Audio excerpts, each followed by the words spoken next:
warahmatullahi wabarakatuh. Baik, anak-anakku semuanya, siswa-siswi SMK Pertanian kelas 10 Bun A.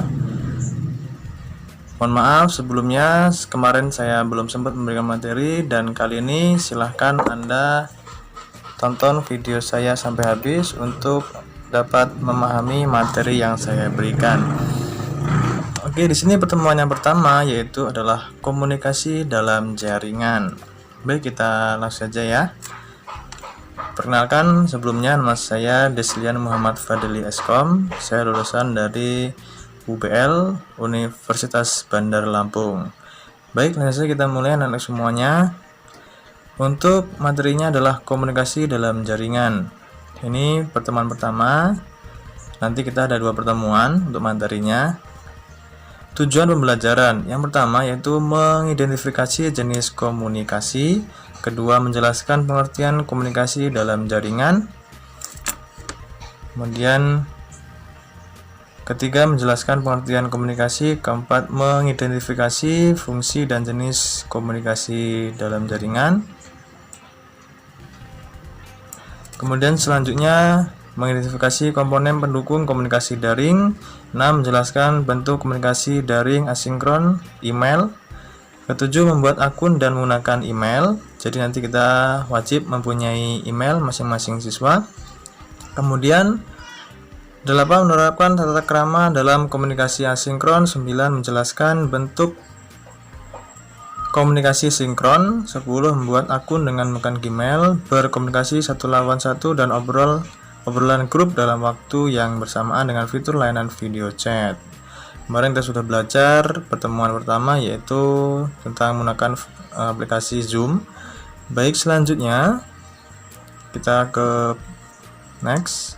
Oke, tujuan pembelajaran sudah, kita next ke pengertian komunikasi terlebih dahulu. Baik, komunikasi adalah proses pemindahan pengertian dalam bentuk gagasan informasi dari seseorang ke orang lain, yaitu dari Handoko 2002. Komunikasi terjadi jika saya berbicara Anda mengerti, dan sebaliknya jika Anda yang berbicara saya mengerti. Itu yang dimaksud adalah komunikasi. Kemudian next, beberapa fungsi dari komunikasi sebagai informasi.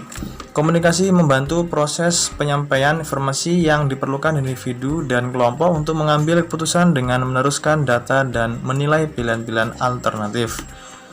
Kemudian selanjutnya fungsi yang kedua sebagai kendali. Komunikasi bertindak untuk mengendalikan perilaku anggota dalam beberapa cara. Setiap organisasi mempunyai wewenang dan garis panduan formal yang harus dipatuhi oleh karyawan.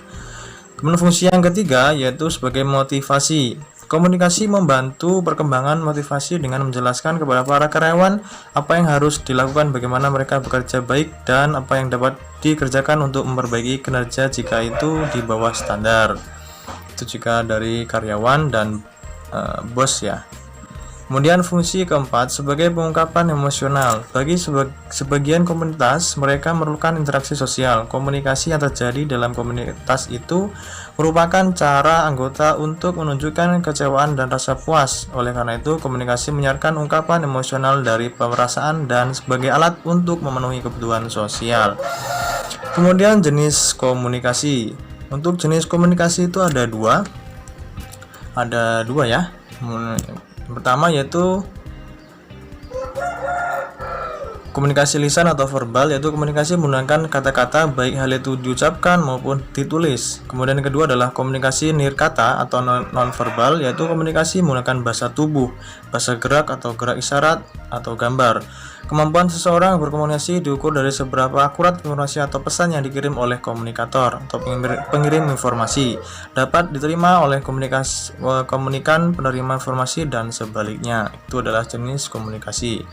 Kemudian kita kupas terlebih dahulu komunikasi daring. Komunikasi daring adalah cara berkomunikasi di mana penyampaian dan penerimaan pesan dilakukan dengan atau melalui jaringan internet. Komunikasi yang terjadi di dunia semu tersebut lazim disebut komunikasi di dunia maya atau cyberspace.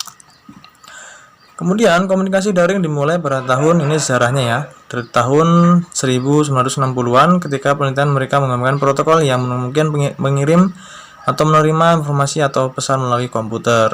Protokol tersebut dinamakan ARPANET yang diluncurkan pada tahun 1969, akhirnya berkembang menjadi Internet.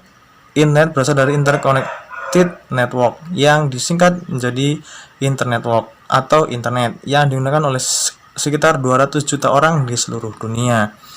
Oke, baik, untuk pertemuan pertama cukup sekian, semoga bermanfaat dan silahkan Anda komentar di bawah untuk absen ya. Demikian, wassalamualaikum warahmatullahi wabarakatuh.